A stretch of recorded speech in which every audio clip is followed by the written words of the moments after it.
Savaitė vertybinių popierių rinkose prasidėjo neįtin optimistiškai.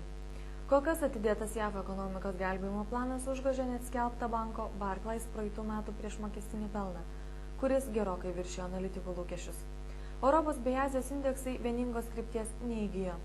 Daugelio bendrovių kursus tempė prasti rezultatai bei vis daugėjantis pranešimai apie darbuotojų atleidimus, kaip pavyzdžiui kompanija Nissan žada atsisakyti 20 000 darbuotojų. Naftos kaina kiek kilo tikintis, kad ekonomikos gaivinimo planai didins paklausą. Pabaltijos akcijų rinkose nuotaikos kiek išsiskyrė, tačiau buvo juntamas investuotojų vangumas, kurį tikėkimės lėmė tik savaitės pradžios nuotaikos. Vilniaus vertybinių popierių biržos indeksas kilo neženkliai – 0,29%. Šiandien buvo galima priskirti vos 4 pozicijas prie tų, kurios perkopė 100 000 litų apyvartą.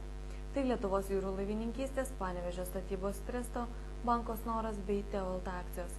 Beje, pastarojo jūrys skelbs 2008 metų veiklos rezultatus, kurie pasak analitikų turėtų taipogi būti paveikti ekonomikos nuosmukio. Akcijų kaina liko nepakitusi ir apyvarta itin neišaugo. Pasirodžius pranešimui, kad VPK svarstys DNB Nord banko akcijų supirkimą, šių kursas kilo iki 124 litų ribos. Na, o bendra biržos apyvarta skaičiavo vos 880 000 litų lygį. Kaimyninės Latvijos vertybinių popierių biržos indeksas krito 1,37%. Galima daryti prielaidą, kad ir taip aktyvumu nepasižyminti birža šiandien investuotojų aktyvumo nesulaukia, nes pasirodė nemažai šalies ekonominių naujienų.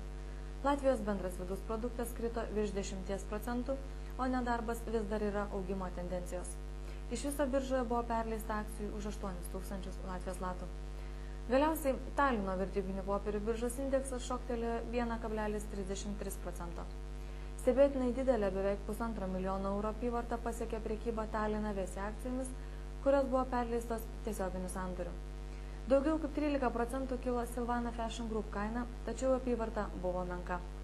Jau kelintą prekybos sesiją iš eilės rinkos dalyvių susidomėjimo pritrūko Tallinn Group bei Esti Telekom pozicijos. Šiandien naujienų tiek, viso geriausio.